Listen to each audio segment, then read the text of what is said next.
Olá, sou Márcio Bueno, sejam muito bem-vindos a mais um episódio do podcast O Matuto Corporativo. No episódio de hoje vamos falar sobre o capítulo 11 do livro Matuto Corporativo, que fala sobre o teatro das visitas internacionais. E para esse bate-papo eu trouxe um grande executivo, um grande profissional e um amigo, excelente jogador de pádel, entre outras coisas, Leonardo Bunselmaier. Bunselmaier, isso aí. Muito obrigado. Léo, muito obrigado, seja muito bem-vindo. O Léo, para os amigos, é formado em farmácia, mas desenvolveu a carreira na área comercial. Foi diretor de vendas, trade marketing e tal, em grandes multinacionais, Philips Morris, Henkel, etc, etc. Tudo bem, esse é o seu cargo, essa é a sua parte profissional, mas quem é o Léo? Conta pra gente. Bom, Marcião, obrigado antes de mais nada pelo convite. O Léo é um jovem senhor de 45 anos, nascido no interior do Rio Grande do Sul, na cidade de Pelotas, casado com a Angelina, minha esposa já há quase 20 anos. Tenho duas filhas, a Helena e a Marina. Sou um cara apaixonado por esportes, adoro esportes. Já joguei pádel, já joguei bastante tempo vôlei, tênis. Atualmente eu estou no jiu-jitsu. Conforme a gente vai subindo a idade, a gente vai caindo a performance nos esportes, mas a gente está conseguindo fazer o melhor possível aí para tentar se manter na ativa dos esportes. Bom, como você mesmo disse, Márcio, eu me formo em farmácia, mas já 10 meses depois de atuar como responsável técnico em uma farmácia, eu já fui para a área comercial. Você viu que... Fui para a área comercial e foi muito estranho, porque 10 meses depois eu já estava contratando alguém para me substituir na área técnica. E ficou muito claro que eu era um farmacêutico, no mínimo, assim, superestimando o médio, porque as receitas estavam todas desorganizadas e tal. Em compensação, a área comercial estava tudo muito bem, tinham convênios novos, lançamentos de medicamento, eu mesmo fazia propaganda médica, então a área comercial sempre foi mais eu tive muito aquele viés da área comercial. E aí eu costumo dizer sempre o seguinte: não é só onde eu gostava mais, mas era também onde o meu trabalho produzia mais. Eu acho que isso é importante a gente citar. Sim, mas sem dúvida. Em resumo, esse sou eu. Fantástico. Bom, vamos lá. No capítulo 11 do livro, Teatro das Visitas Internacionais, e você como trabalhou em multinacional há muitos anos, existe teatro nessas visitas internacionais? Toda e qualquer empresa multinacional quer ser bem-sucedida no Brasil. É um país arredondando, 215 milhões de habitantes, 220 milhões de habitantes. É um mercado absurdamente grande, que possui seus desafios não só logísticos, como culturais, enfim, é um mercado extremamente disputado.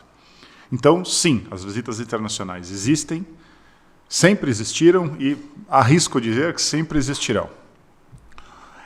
O ponto da visita internacional, na minha opinião, e que gera muito desse teatro, como você fala, é que a gente precisa quase sempre mostrar que está tudo muito bem, que está tudo indo muito bem, que está tudo indo muito legal, muito bem.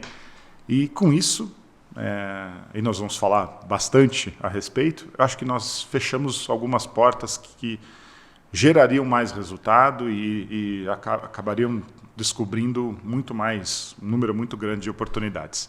Mas, em resumo, existe sim. E a gente faz parte disso. Exato, sem dúvida. A questão até que faz parte do mise-en-scène ali, ok, mas se a gente vai com a ideia de só mostrar, como rede social, só mostrar a parte boa, e aí, quando não tem, você tem que fabricar, e aí é um problema, porque você está fabricando uma coisa que não existe. No final, você está mentindo, você está enganando, ou você está contando as coisas de uma forma extremamente sesgada. No final, isso faz com que se desvirtue esse conceito, né? Porque eu até entendo que, às vezes, em determinados momentos ou cenários, você não mostre todas as misérias, né? Ninguém gosta de se mostrar tal como é, inclusive nem para a gente mesmo, mas se exagera muito, né? Eu tenho para começar aqui, eu tenho um exemplo de uma empresa que tinha uma empresa francesa, e quando vinha a visita de fora, eles estavam num prédio antigo, já haviam reclamado para o dono do prédio que tinha um vazamento, então aparecia ali uma mancha na parede, mas o dono do prédio não consertava e o aluguel era barato, estava bem localizado, ok. E aí o que eles faziam? Quando vinha a visita internacional, pintavam, uma semana depois aparecia mancha de novo, e todo mundo convivia com aquilo. Eu entendo essa postura, porque o tempo e o trabalho que eles demorariam para explicar para o francês que o dono do prédio não conserta, e aí o francês ia querer demandar, e aí podia gerar mais fácil pintar. Mas aí cai, o problema não está em pintar, o problema está em porque eu não conto para o outro a minha realidade. E aí, se a gente extrapolar isso para outras coisas, né, a gente vai falar sobre isso, é um pouco isso, porque se eu não tenho confiança no que o cara vai me ouvir, vai tentar me ajudar, eu oculto, ou eu minto, né? Você tem algum exemplo, algum caso de visita internacional, assim, que você passou algum perrengue, ou de alguma situação que você teve que fazer quando veio o pessoal de fora aqui? Diversos exemplos, Mas vamos lá, ó. Um dos exemplos que eu posso citar é a visita de um grande diretor de uma determinada marca, e que ele vinha ao Brasil, visitaria o escritório base, o headquarter, né, o escritório central, digamos assim, e também alguns escritórios regionais. Operação de guerra. Atualizem rapidamente os números. Coloquem os avisos atualizados. Pintem aquela porta que já estava no projeto para pintar de amarelo, porque vai dar um ar mais cool ao escritório. As reuniões agora, vamos tentar achar um lugar divertido. Coisas que não aconteciam. Mas por que elas passaram a acontecer e por que elas não seguiram acontecendo depois da visita? Esse é um dos problemas. Outro ponto é a questão do idioma. A questão do idioma é importantíssima. Sim. Quer seja francês, quer seja espanhol, inglês, escolha o idioma. O fato é que já se selecionam pessoas que saibam falar um ótimo inglês. Eu vou usar o inglês como exemplo, porque Sim, basicamente é o que acontece. Sim. Se fala um ótimo inglês e que tem muito a mostrar em relação ao inglês. Com isso, eu tenho certeza que muitos profissionais que atuam e que têm ações efetivas para mostrar, mas que talvez não tenham inglês tão afiado, acabam sendo deixados um pouco de lado ou com uma pequena brecha para mostrar alguma coisa, para mostrar um pouco de serviço. E aqui eu quero falar um primeiro ponto, que em algumas empresas, e eu arrisco dizer que é na maioria das empresas, a visita internacional é considerada uma chance. É considerado uma oportunidade de visibilidade. Mostrar alguma coisa que às vezes pode não acontecer exatamente. Então, sim, isso explica bastante essa pintura da parede, essa atualização dos números. Agora, a pergunta que fica é: o quadro de avisos precisa estar atualizado para a visita, mas não precisa estar atualizado para o dia a dia? Exatamente. Eu me lembro de uma visita, eu morava na Espanha, e foi interessante porque assim, o presidente do sul da Europa, e chegou a ser global, tá? De uma empresa onde eu trabalhei, ele era espanhol, quando morava lá. Então, assim, ele havia sido country manager da Espanha, depois subiu e tal. Aí ele veio visitar. Então, era uma visita internacional mais ou menos, né? Porque era da casa e tal. Mas eu me lembro que foi uma semana de muitas reuniões internas, muita dedicação, não só para preparar a apresentação e tal, mas os números, estava na parte comercial também, então preparar os números, olhar e revisar e atualizar Salesforce e aquela coisa. E aí a gente sabe que como você pressiona, você até sabe que gente da equipe de vendas vai inflar números, vai colocar a oportunidade que está quase morta ou nem existe. Tem isso. Tudo bem, coloca e apresenta. E um trabalho gigantesco. Esse cara olhou a apresentação e a contribuição que ele deu ao negócio foi: os números estão baixos e então vocês precisam fazer duas coisas: aumentar a pipeline e aumentar o win rate. Exatamente. Ninguém teve essa ideia. Pô, não passou pela nossa cabeça, cara. Então, o cara, um gasto gigantesco, primeira classe, viajar para lá e para cá, um monte de gente para a empresa para essa contribuição. Porra. É difícil. Então, isso acontecia muito. Então, na próxima, cara, aí corre o risco das pessoas falar, pô, vamos inflar aqui, vamos maquiar, e depois a gente corre atrás, só para não ter que ouvir. E isso ele foi bondoso porque conhecia a gente, porque ele era do país. Eu sei em países que ele falava isso e falava que tem que aumentar a pipeline, tem que aumentar o run rate, porque senão cabeças vão rolar. Então já vinha ameaça. Atrás dessa frase vinham as ameaças. Então, a contribuição era nula. Sem contar que quando você tinha que levar para visitar cliente, e você como diretor comercial, você deve ter feito muito isso, vamos escolher os caras que são mais próximos. E mesmo assim, eu me lembro de um outro caso aqui, que veio um cara que assim, era presidente do grupo, então estava muito acima do presidente da empresa e tal, e ele não veio visitar o Brasil. Na verdade, ele tinha família na Argentina, ele era britânico, mas ele tinha família na Argentina, então ele aproveitou e passou pelo Brasil. Era caminho, passou pelo Brasil e falaram, pô, vamos levar para conhecer o presidente de alguns clientes nossos. Só que o presidente de um grande banco não era o nosso interlocutor habitual no dia a dia. A gente conversava com o pessoal da área de tecnologia, conversava com... vai vir o presidente do grupo, quer falar com o presidente do banco, o presidente não sei de onde e tal. Cara, eu lembro o sofrimento, as pessoas suando, mas assim, literalmente com um nervoso enorme, com um medo, porque como a gente não era próximo do presidente, de na última hora, e aconteceu em um caso, o presidente de um banco, no último minuto, meia hora antes da reunião, desmarcou, mandou um segundo. E isso para o presidente do conselho, onde já se viu. E aquela olhada, falou assim, ele não vai nos receber? Não, ele teve um imprevisto, mas vai o vice-presidente, o cara que cuida de toda... mas não é o presidente. Então, esse sofrimento era terrível. Você deve ter passado por situações assim, né? Muitas vezes nós passamos por situações assim. Muitas vezes nós passamos por situações de campo, de visitas a cliente, como a gente chama de visitas a campo, onde nós estávamos acompanhando o visitante internacional e o diretor de determinada empresa, por exemplo, cancela a reunião. E isso pega muito mal. Para usar um termo bem corriqueiro, pega muito mal.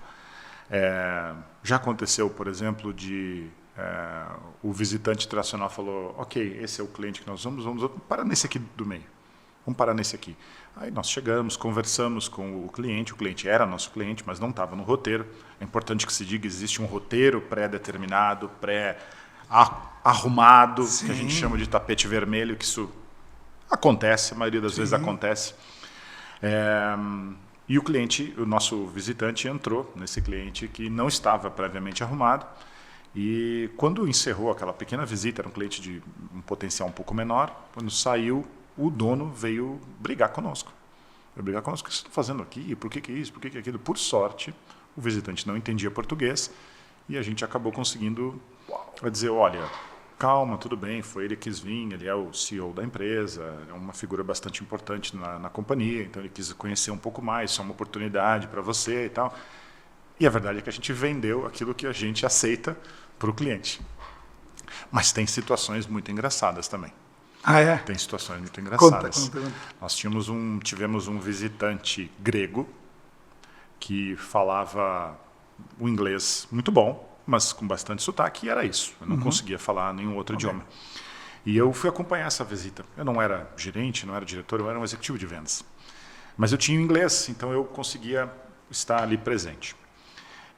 E ele veio ver um lançamento de um produto X. E ele chega numa banca dessas de revistas, banca de jornais, e olha para o gerente e pergunta se ela tem o produto lançamento, em inglês.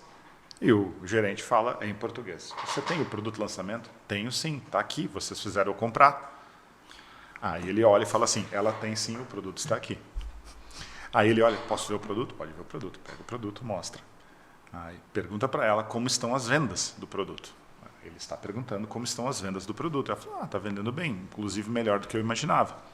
Ela está vendendo bem, inclusive melhor do que eu imaginava. Pergunta para ela por quê. Por que você está vendendo mais?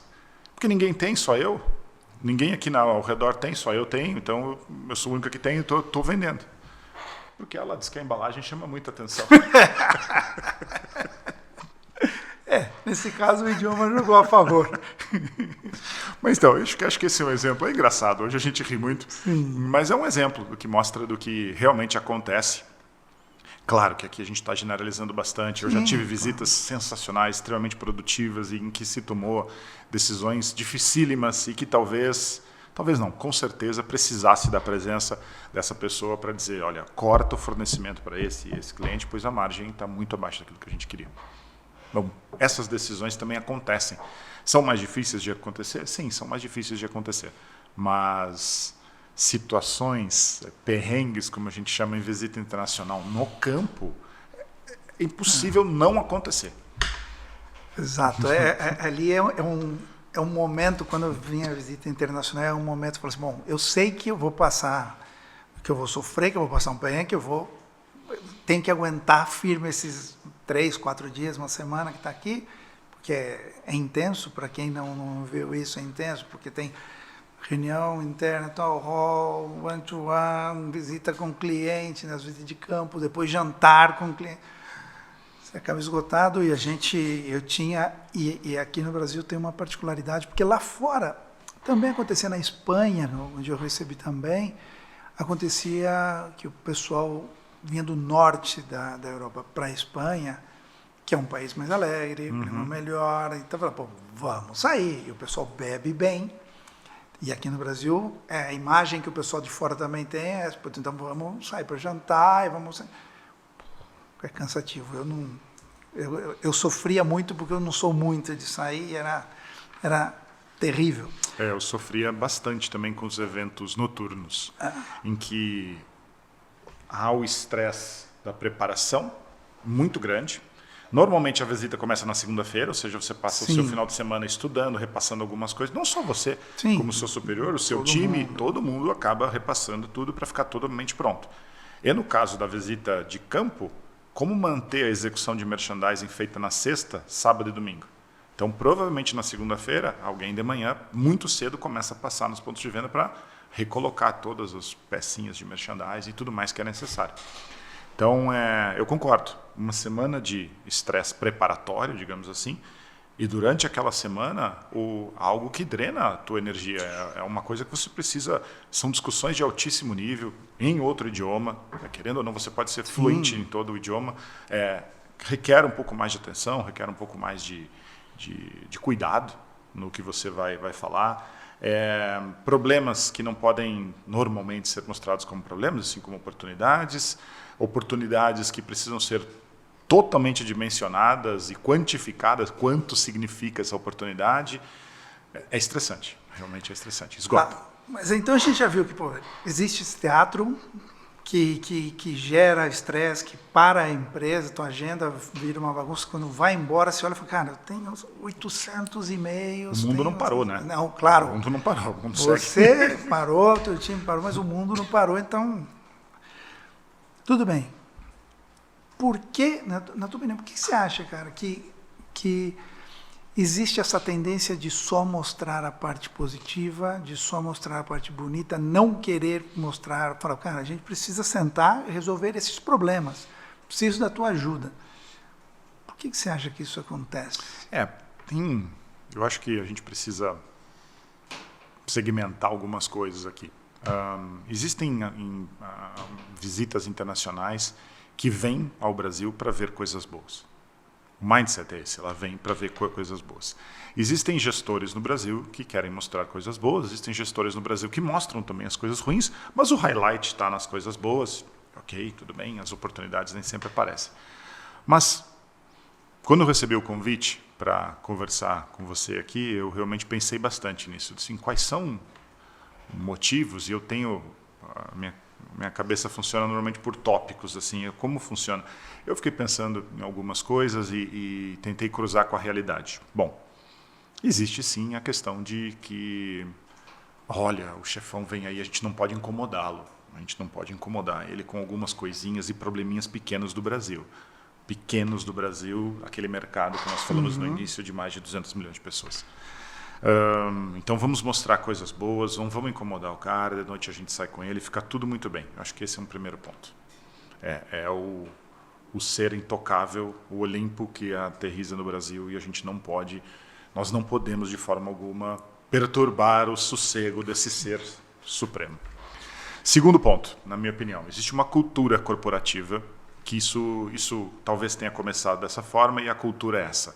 Você mostra o que é bom, leva para o campo para mostrar o que é bom e tem que tomar muito cuidado com aquele grande executivo que percebe o que não é bom. Ah, mas ele é difícil porque ele já foi de campo. Então ele, não, vamos entrar aqui para ver o que é. Então também acontece isso. Tem lá 15, 20 clientes no roteiro e alguns clientes que não estão no roteiro também são preparados caso esse grande executivo internacional resolva dar uma de não, vamos sair do roteiro, isso não é a média do Brasil, vamos entrar aqui. Então, isso acontece também. Existe insegurança, Márcio? Existe insegurança. O profissional está em um espaço, uma cadeira muito importante na carreira dele, ele não quer perder essa cadeira, ele quer crescer, ou mesmo ele está na hora dele crescer, dele receber uma promoção, uma cadeira internacional. Não é o momento de aparecer aqui uma não conformidade. Exatamente. Existe o ego que aí, não vamos confundir o ego com insegurança, o ego é aquele, eu não posso estar ruim, eu não posso ter resultados ruins, eu não posso estar abaixo do A, B e C, eu tenho que estar acima, então aqui nós vamos fazer. E eu me lembro muito bem, eu era vendedor e me lembro muito bem de um gerente nacional, se ele ver, se ele vai lembrar de mim, ele falava assim, a gente vai torturar os números até que eles digam que a gente precisa. Sensacional. Nós vamos torturar os números. Então, assim, ele não... Incrível. Eu vou usar um termo bem direto, ele não mentia, mas ele fazia os números year to date, os números versus 6 meses, versus o período, versus os últimos 3 anos. Então ele torturava os números. Em algum momento aquilo mais ou menos encaixava com o que ele queria transmitir. Existe isso, Márcio. Existe isso. Mas o termo é muito bom. Torturar os números até que eles digam aquilo que nós precisamos. Sensacional. Não, assim, eu lendo o teu texto, né, que é a resposta ao questionamento do Matuto, que, por certo, para quem não leu o livro ainda, recomendo que faça a leitura. Abaixo, em algum lugar aqui, ou na descrição do vídeo, vai aparecer aí o link para você comprar o livro. E o seu texto... Me permita dizer pois que não. O Matuto é alguém que, em algum momento da sua vida corporativa, você quis ser. Em algum momento você quis ser. Sabe que tem muita gente dizendo isso, fala assim, puxa vida, ele fala certas coisas que eu gostaria de falar, mas ou eu não tinha coragem, ou eu não podia, porque naquele momento tinha muita conta para pagar. É isso. Em algum momento você quis ser ou dizer aquilo que o Matuto falou. Exato. Tem muito disso, eu tenho ouvido muito isso. E eu extraí ali do teu texto, falei, puxa vida, cara, que bacana o enfoque que você deu, porque assim, se ao invés desse pessoal de querer ir só a clientes que vão falar bem, exatamente, queiram falar assim, cara, eu estou te pedindo, me leve um cliente que tem problemas, mas não com o intuito de ir lá, ver o problema e falar, como você não foi capaz de resolver e eu te pago para isso, você é um inútil. Não. Vamos entender os problemas e quem sabe, entre eu e você, com a tua experiência, o teu conhecimento e a minha, a gente possa trazer uma solução juntos. Vamos sentar e vamos pegar aqui e falar, cara, talvez eu, como estou visitando, como eu sou regional e estou visitando outros países, vejo como resolvem em outros lugares e trago para cá, que é essa grande riqueza desse cargo. É isso. Né? Fala, em tal lugar estão resolvendo desse jeito. Isso aplica aqui? Porque de repente não aplica, por causa do mercado, cultura, tá, mas agregar, vir com essa mentalidade de agregar. Não é, como eu te pago para resolver, então eu chego e eu espero ver tudo perfeito. E a gente sabe que não é. Eu fui regional. E quando eu viajava, um pouco no começo, tentavam fazer isso, me mostrar a sua parte boa. Eu falei, tá bom, essa apresentação que vocês fizeram, tá bom, agora vamos falar a verdade agora. Como assim? Eu já tive aí do outro lado, também já recebi gente fora. Tudo bem, parte disso que vocês contaram, legal, mas eu quero saber os problemas, porque eu estou aqui para ajudar a resolver os problemas. Tem executivo que você coloca, assim, como eu sou o regional, o presidente, o CEO, o que seja, eu só quero ver as boas notícias porque eu pago para vocês fazerem isso. Se a gente mudasse essa mentalidade e os caras viessem com a ideia de ajudar realmente, acho que seria muito diferente, não? Seria muito diferente. Agora, quem deve começar esse movimento? Quem deve começar esse movimento? Eu que vou receber a visita internacional ou eu que vou visitar outro país? Quem deve começar? O esforço é para conseguir uma performance melhor. O esforço é colaborativo. Eu vou até o Brasil, a Argentina, lugar que seja, para conseguir captar melhores práticas, aprender como funciona aquele mercado e tentar ajudar para eliminar algumas barreiras que estão dificultando o resultado, ou eu vou porque eu tenho que ir. Porque existe o calendário de visitas, existe a necessidade de visitas. E é importante que a gente saiba também que esses grandes executivos que vêm também até aqui também têm pressão, também tem que prestar. Então, enfim, existe essa situação toda. Agora, quem tem que começar isso? Eu acredito, de verdade, e eu já fiz isso e deu certo uma vez e outras duas não, que, olha, imaginar, hoje nós estamos aqui quase início de março, digamos assim, em abril nós receberemos a visita de XYZ. Ok, o que eles querem ver? Qual o intuito da visita? Qual é a programação? O que precisa ser feito? Querem fazer uma visita a campo? Desde já eu recomendo que sim. E entrar em contato e dizer, vamos fazer uma visita realmente produtiva, onde vocês vão conseguir ver a realidade. E aí o nosso dever de casa é mostrar a realidade, mostrar as oportunidades, e aí, convenhamos, nosso trabalho, mostrar um plano de ação para tentar atacar essas oportunidades ou reduzir essas barreiras que impedem o nosso ganho de resultado. Agora, tem que ter a contrapartida. Tem que vir com esse intuito de aprender, de tentar lembrar que no Japão existia um concorrente que fazia algo parecido com isso e que o tratado foi isso. Está aqui o telefone do executivo que tocou esse projeto, entra em contato com ele. Esse tipo de colaboração nem sempre a gente vê. Nem sempre a gente vê. Isso é fato. Nem sempre a gente vê. E aí as organizações perdem uma grande oportunidade, né, de compartilhar, porque uma multinacional, um dos grandes valores é poder...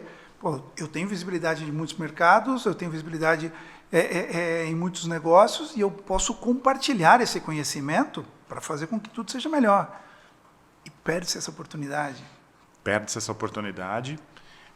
E aqui, de novo, o enfoque naquele executivo que vem nos visitar. Ele também já foi um regional, ele também já recebeu visita internacional e essa cultura que vai se perpetuando. E como nós vamos mudar? Alguém tem que começar a mudar isso. Nós precisamos mudar isso. E eu torço que alguém que comece a mudar isso também chegue logo nas grandes cadeiras para conseguir. Mas o que é pior é que eu já vi casos de quando a pessoa estava local, ela reclamava quando vinham e quando ela chegou na posição regional, parece que ela esqueceu. Chegou a vez dela. Agora chegou a minha vez. Agora eu vou lá, só que eu já sei como é, então agora eu vou dificultar a situação para eles. Esse é um dos sentimentos que acontece. E não é o colaborativo. Né? Eu já ouvi isso com um tapinha nas minhas costas. Eu já tive aí, eu sei o que ele está fazendo, agora é minha vez. Que sacanagem, cara. Esse ponto que você citou, e essa pergunta é instigante, que é quem deve começar? Quem recebe a visita ou quem faz? Porque quem recebe a visita corre o risco de falar, então, eu vou abrir a parte bonita e às vezes não tão bonita, e vou ter a humildade de pedir ajuda. Isso, exatamente. Só que pode dar muito certo, o cara fala, porra, legal que você ter pedido isso, sou um cara colaborativo, um líder de verdade, fala, não, então vou te ajudar, ou vou ver como eu posso te ajudar, e juntos vamos construir isso. Mas também pode sair muito torto, muito errado, do cara falar, como assim você está me perguntando isso? Como assim você está pedindo para eu te ajudar? Quer que eu faça o teu trabalho? Porque eu já ouvi isso também. Né? Eu também tive essa oportunidade. Eu não ouvi, assim, eu tive a sorte de não ouvir, não foi para mim, mas eu estava na reunião onde o cara falou assim, você quer que eu faça o teu trabalho? A minha situação foi assim. Então me diga, você, que é um diretor global de vendas, o que nós devemos fazer? E na hora a gente percebeu, nós todos percebemos que não entrou tão bem assim. E esse cidadão, esse diretor, ele olhou para todos e falou assim, é por isso que nós estamos trabalhando em grupo nessa reunião. E o ambiente ficou pesado, ficou bastante pesado. Tanto que essa pessoa que acabou falando isso foi convidado a se desculpar no final. Uau! Foi convidado, vai lá, pede desculpas, porque ficou uma coisa não tão boa assim. Então ele foi lá, pediu desculpas e tudo mais. Porque é importante saber, assim, do outro lado, teu interlocutor, que tipo de mindset, mais ou menos, ele tem para saber se esse tipo de, eu vou me abrir aqui, peço tua ajuda, porque eu já ouvi. Tinha um cara, um diretor comercial regional, sul da Europa e tal, e ele fazia uma coisa. Na Espanha surgiu um programa que se chamava Operação Triunfo, que é uma operação. Aqui no Brasil teve e se chamou Fama, que era de um talent show.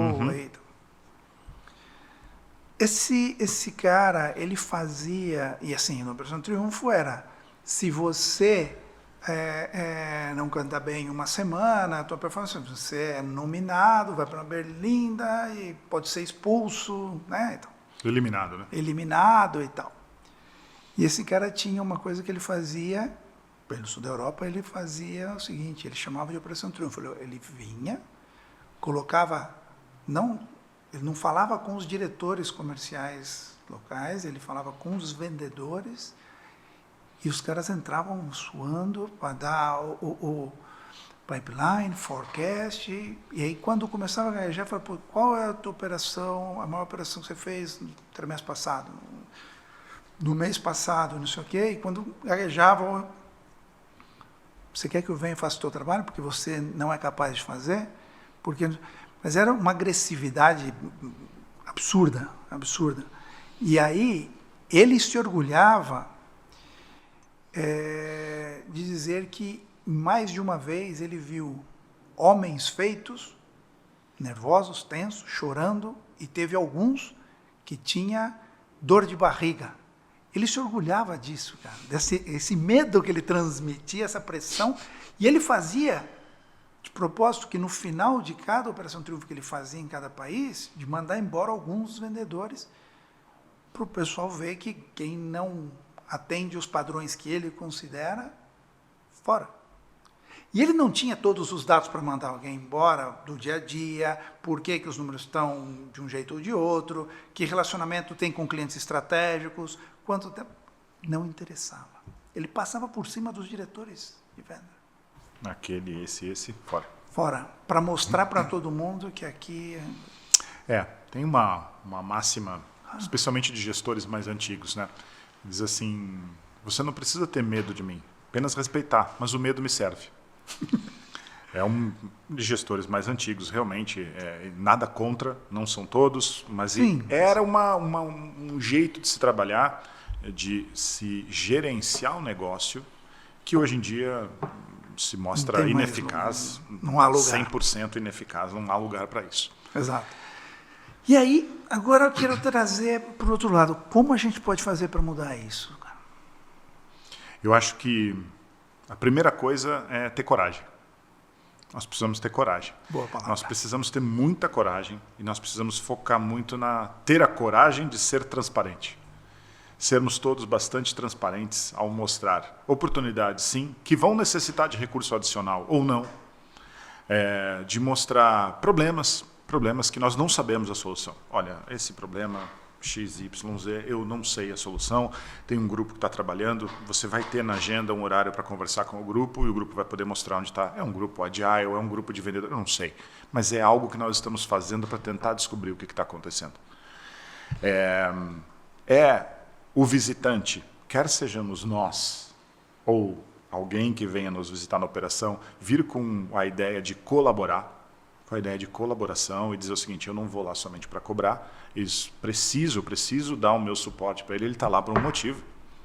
Ele está lá por um motivo, porque ele acumulou conhecimento, ele é exposto a muito mais situações do que quem recebe, ele é exposto a dados estratégicos e vieses estratégicos que a empresa vai vir a tomar e nós, eu vou me colocar, não somos. Então, olha, e, gente, precisamos lembrar uma coisa, Márcio, a gente precisa lembrar uma coisa. Nós, quando faço uma visita a campo com o meu time, eu sei o que está acontecendo e a gente conversa. Gente, isso aqui, vocês fizeram alguma coisa? Não fizeram? Ah, tá bom, tudo bem, tudo certo. Aí chega alguém externo, não. Vamos mudar. Pô, chefe, mas para ti a gente mostrou o que era.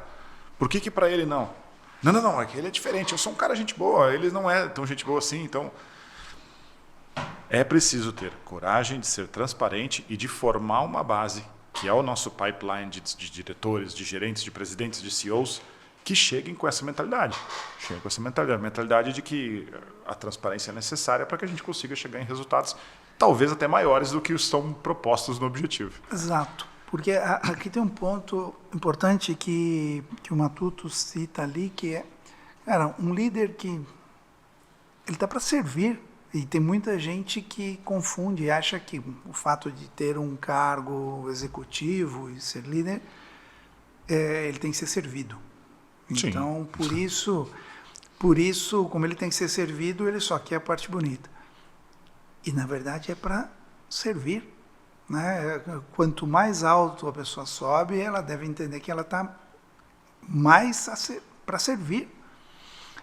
E dependente, seus resultados, dependente de quem está no seu time. Você não consegue ir na rua fazer a venda de qualquer que seja produto se você está numa cadeira de gestão, que lida com P&L, enfim, com outros custos. Então, você depende do seu time para conseguir os seus resultados que vão lhe catapultar para outra cadeira ou não. Exato. E aí, assim, eu citei aqui alguns exemplos de líderes com práticas duvidosas ou indesejáveis, mas eu também tenho que citar, porque eu já tive líderes que sentavam comigo e me falaram, como eu posso te ajudar? Puta, essa frase muda tudo. Me conta como está o teu dia a dia e como eu posso te ajudar. Sem dúvida, muda muito, especialmente se você sabe que aquilo é genuíno. É genuíno. É genuíno. Sim. Isso vale muito. Eu tive a oportunidade de trabalhar com um líder que apresentou todo o plano da principal operação no Brasil com um slide. Um slide. Ele teve a coragem de fazer isso. E o slide dele ele demorou 40 minutos para apresentar aquele slide, porque ele tinha animação, então ia cada um dos fechava o ciclo e o plano era espetacular e maravilhoso. E a capacidade de síntese dele era muito boa. Não foi tão bem compreendido, mas o resultado foi aprovado e o resultado veio de maneira exponencial. Foi muito bacana. Esse era um líder que sentava e dizia assim, o que você quer mostrar? Eu quero mostrar isso. Não está aqui ainda o que você quer mostrar.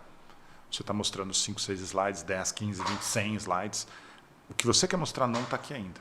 Como é que eu posso te ajudar? Eu, primeiro, acho que essas imagens, ninguém começa a dar alguma coisa e você tem uma direção. E é importante a gente fazer isso. Pensar em como apoiar. Por quê? Porque essa direção significa não só apoio na construção, mas vai significar alinhamento e apoio na apresentação. Você sabe que se falar alguma coisa mais complicada, alguma coisa que possa vir a gerar algum tipo de discussão, você tem o suporte e o apoio que vai dizer, olha, o que ele está falando procede, as informações são e aí ele pode te dar aquele suporte todo. Existem casos maravilhosos nas empresas que eu trabalhei de líderes que olha, nós optamos, nesse caso, por se tratar de um KPI, um objetivo muito caro, em não bater esse objetivo. E o líder levanta e fala assim, você não toma essa decisão, quem toma sou eu. Você vai ser demitido por causa disso, na reunião, na frente de todo mundo. Por outro lado, Por outro lado, situações do tipo, essa situação é muito difícil, muito complicada, nós estamos trabalhando dessa forma, e alguém que realmente não fazia parte daquela operação levanta a mão e fala, estou com um caso semelhante, eu queria não só ajudar vocês, como também verificar o desfecho disso tudo, porque eu quero que vocês apliquem lá onde eu trabalho. E aí sim, o que se forma dessa situação? Uma oportunidade. Exato. E como era o Léo com a equipe dele? Como é o Léo como executivo? Eu sou um gestor extremamente participativo. Eu sou extremamente participativo. Eu prezo muito, muito, muito, muito pelo ambiente de trabalho. Eu não estou falando que a gente tem que ter um ambiente de trabalho leve, um ambiente de trabalho pesado. Às vezes tem estresse, tem pressão. Exatamente. E se está em vendas, então? Estamos em vendas. Gente, eu acho que o ambiente de trabalho de confiança, onde você confia no seu par, você confia no seu time, você confia no seu gestor, é fundamental. E aí, pensando em construir confiança, como numa visita internacional você maquia, eu estou querendo dizer não mudar o número no dedo, mas não mostrar esses números, mostrar um pouco mais números positivos e você dá o exemplo, que em inglês o pessoal usa muito walk the talk, né? Você dá o exemplo, você é a referência de como não fazer, mas você faz. Então, para mim, essa situação não funciona. Essa situação não funciona. E eu sempre tive... Para mim, era muito mais complicado, eu vou usar a palavra dolorido, a preparação para uma visita internacional, porque eu não consigo pensar em dizer, não, vamos maquiar aqui, bota um pouco mais alto aqui. Eu prefiro dizer, olha, eu vou mostrar uma linha no meio do slide, o que está positivo e o que está negativo. O que está positivo eu vou dizer o porquê, e o que está negativo vai ser o foco da nossa reunião, ok? Eu prefiro trabalhar assim. Nem sempre dá certo, Márcio.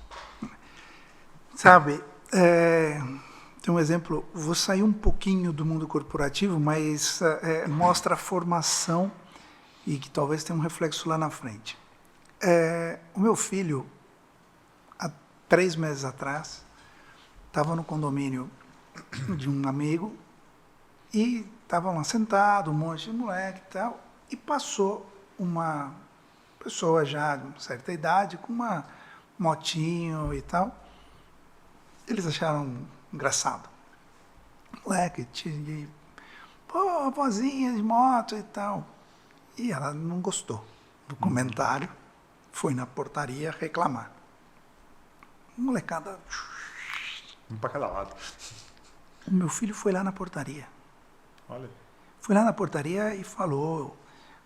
eu estava e tal, não sei o que ela veio reclamar, então, pô, você não é morador, você está em qual casa, vamos reclamar. Ele falou, tá bom, eu estou em tal lugar. Foi lá para a mãe do amigo dele, falou, aconteceu isso, eu estava lá e tal. E aí eu perguntei a ele, falei, por que você também não saiu correndo como os outros? Ele falou, porque vocês me ensinaram, a gente tem que assumir aquilo que faz. E se eu fiz uma coisa que ela não gostou mesmo, não tendo má intenção, eu fui lá e... Então, essa atitude me fez pensar, será que os valores que eu estou transmitindo são corretos? Se ele tivesse escapado, ele teria se livrado da bronca, mas realmente ele preferiu assumir a bronca, sabendo que tem o nosso respaldo também, porque não foi nada grave, uma coisa de moleque e tal. A gente teve que falar, você não pode fazer, amanhã você não sai, para também não passar sempre, mas nada muito grave. Mas eu falei, eu acho que sim, eu acho que é o caminho, a gente assumir, porque esse tipo de coisas o dia lá na frente que eu tiver no mundo corporativo e tem um resultado positivo, eu vou mostrar, e se não tem, eu também vou mostrar e vou levantar a mão e vou pedir ajuda. Esse tipo de valores são importantes, porque senão o pessoal fica maquiando, né? Isso me fez pensar, como a gente pode fazer para levar, extrapolar isso para o mundo corporativo, né? É um exemplo de apropriação, né? Você é dono daquilo que faz, do seu resultado bom ou ruim. Na verdade, você é dono do seu resultado bom ou ruim, então... Mesmo que seja assim, ações diretas suas ou indiretas, macroeconomia, não importa. Tudo bem. Você é dono. Você é dono do seu resultado, você é dono da sua ação, você é dono da brincadeira com a senhorinha que estava na moto. Você é dono. Você é dono, responsabilize-se para ganhar os louros, né? Ou os problemas que isso vão gerar, que isso possa vir a gerar. É muito legal, um exemplo muito bacana. Essa semana aconteceu algo muito parecido. Uma festinha, bem resumidamente, uma festinha, a coleguinha disse, eu não ganhei cards ainda. E o recreador deu mais cards para ela e ela tirou do bolso os cards que ela já tinha. E com isso ela ganhou mais cards. A minha filha mais velha ficou indignada. E ela falou, pai, eu não consegui não falar para o recreador. Eu disse para ele, olha, ela já tinha cards. E até aí, ok, tudo bem, tudo certo, algo de criança. Mas o recreador falou, puxa, que pena. Então faz o seguinte, toma mais um pouco. Ela, não, eu não quero. Isso foi legal. Eu não falei para ganhar, mas eu só contei porque está errado. Isso, puxa, é o tipo da coisa assim, eu fico muito orgulhoso dessa situação. Ela disse, não, não quero ganhar mais. É só te avisando que algumas crianças já têm, está te dizendo que não tem os cards. É parecido, é um exemplo bobo, mas que a gente começa a ver que a semente está... Exato, esse é o ponto. E assim, a gente tem que preparar as novas gerações e tal, mas as atuais que vem dessa escola da Lei de Gerson, vem da escola de vamos ocultar e vamos mexer. Como a gente pode fazer para melhorar isso? Né? No caso, no meu caso especificamente, da tecnomanização, a gente tem aqui alguns frameworks que a gente trabalha consciência corporativa, a gente trabalha... E quando a gente fala consciência corporativa, parece que a corporação... Não, dos executivos, porque no final a organização não é ninguém, são as pessoas, na verdade, né? Então, a gente tem que trabalhar essa consciência das pessoas para que elas entendam que mentindo, enganando o chefe, o líder, o sócio, ali no capítulo do livro tem um ponto onde, essa visita internacional que eles estão maquiando as coisas é para enganar um possível investidor, ou seja, um futuro sócio. Sim. Você já vai começar o relacionamento enganando. Quer seja o grande executivo da empresa que você trabalha, quer seja o investidor, quer seja a auditoria, quer seja o que for, a transparência é necessário, é fundamental. Sabe que nos capítulos anteriores, né, já saiu várias vezes, eu estou aqui anotando, e depois eu vou mostrar, eu vou publicar e postar para vocês. Eu tô aqui, as palavras-chave que estão saindo, e confiança está saindo muito. Como é fundamental ter confiança na outra pessoa, que você falou ali, no teu time, nos teus pares, nos teus líderes. Se você não tiver confiança... Não funciona. Não vai funcionar. Não vai funcionar. E você sabe o que é, para mim, eu não vou dizer que é engraçado, mas eu vou dizer que é curioso. Talvez essa seja a melhor palavra. É que se fala isso há anos e anos e anos e anos. A gente fala em confiança há muitos anos. Quem não viu vídeos de antigamente que as pessoas se jogavam para trás e alguém segurava? Aquelas dinâmicas que existiam há muitos anos atrás, baseadas num precisamos construir a confiança. A confiança vai ser construída de verdade em uma dinâmica que o cidadão se atira de algum lugar, talvez ajude, talvez não, mas eu acho, e eu prezo muito por isso, é que o bom relacionamento, e por vezes até uma intimidade de colegas de trabalho, funcione muito bem. Funciona muito bem para se criar confiança. É legal você saber que o João, que trabalha do meu lado, teve uma vida assim, uma vida assim, então a gente conhece, sabe os valores do João, sabe o que pode acontecer. E eu acho que eu não acho utópico isso tudo, eu não acho utópico, eu acredito piamente nisso.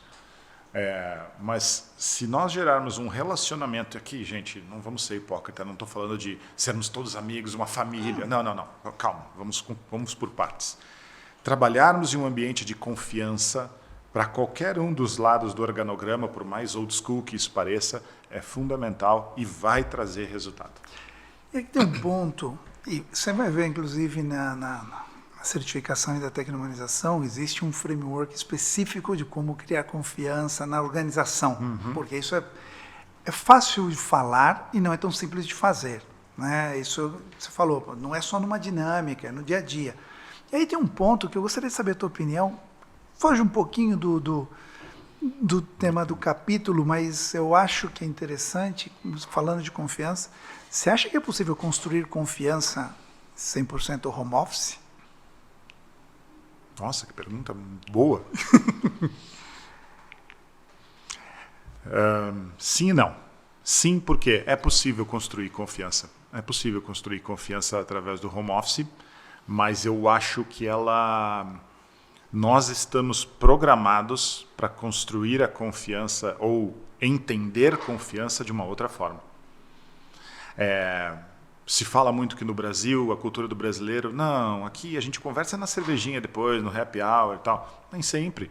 Nem sempre. Algumas pessoas não participam do happy hour. Algumas pessoas não gostam, ou realmente o happy hour é maravilhoso, enfim. Eu acho que sim. Eu tenho, minha última posição, eu tenho eu não conheço a pessoa, e se tornou alguém que eu confio, que eu troco bastante informações, que a gente fala sobre o mercado e tudo mais. Eu acho que sim. Mas se nós, humanos, estamos dotados das ferramentas de conquista ou construção de confiança através do home office eu ainda não sei se estamos ou não. Eu posso estar falando uma grande bobagem, mas essa é baseado na confiança que eu estou falando.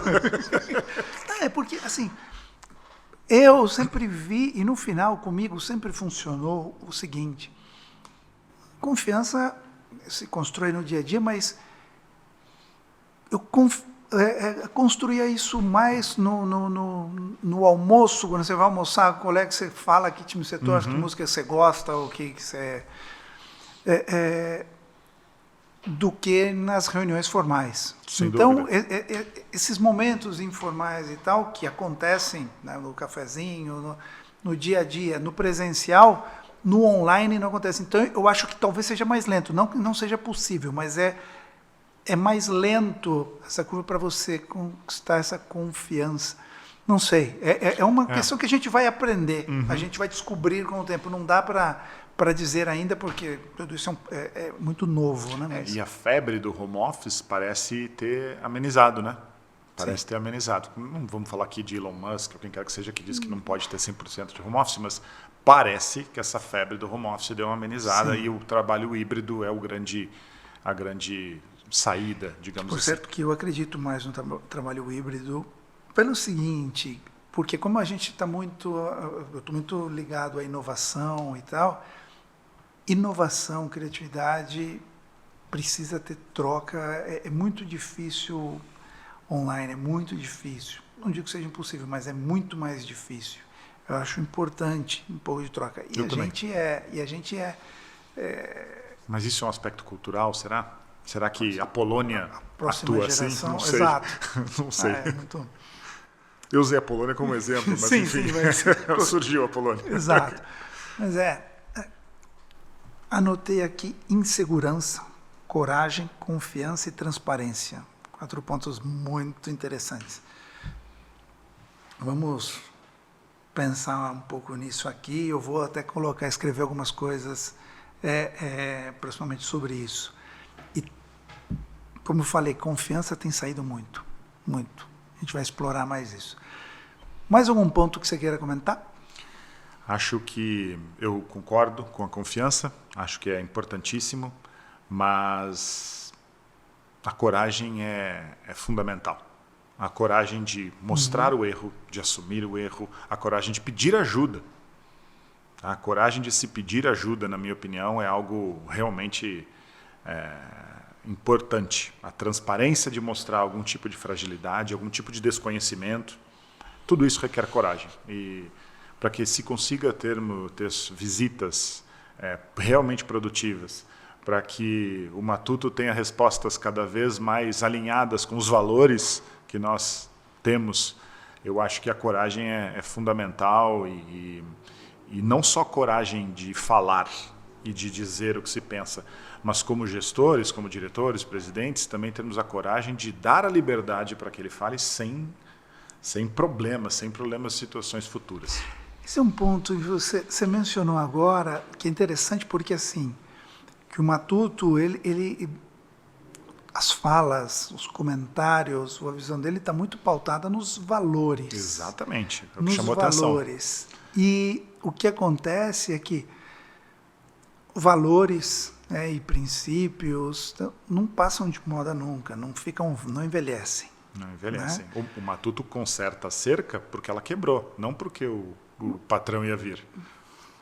Exatamente. Porque tem que funcionar. Porque tem que fazer e é o certo a ser feito.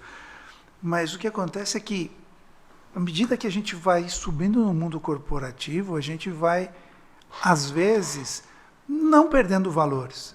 A gente vai colocando uma camada entre os valores e o nosso dia a dia.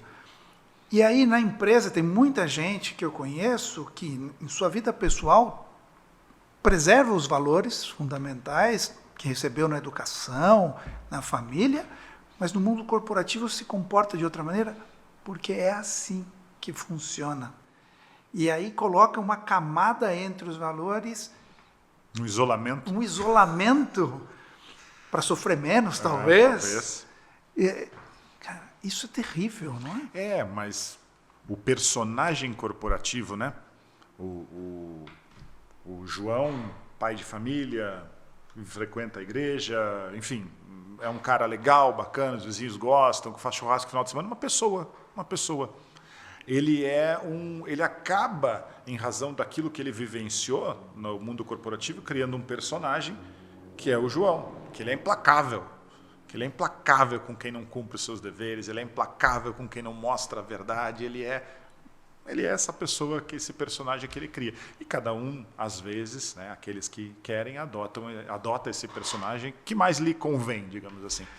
Em outro capítulo aqui, em outro episódio do podcast, eu citei um artigo que eu escrevi há um tempo atrás, que ele fala sobre, ele chama o portal do profissionalismo, que tem empresas que acreditam que exista um portal, e aí quando você passa pelo portal da empresa, aqui dentro você é profissional, então os problemas ficam do lado de fora, aqui você é orientado a resultados, então quando você sai, você pode, cara, é que isso não existe.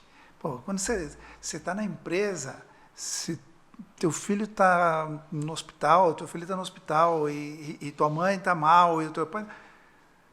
Você não desconecta a chavinha e está 100% na empresa. Você pode estar lá, você está fazendo porque tem que fazer, mas tua cabeça está do outro lado. E você não pode cobrar que a pessoa isole os sentimentos, isole a vida pessoal. Isso não existe, mas tem muita gente... Tanto é que nesse artigo eu pergunto, e no primeiro livro eu cito, que é uma coisa que é o seguinte, cara, você acha mesmo? Eu fiz essa pergunta a muitos empresários, tá?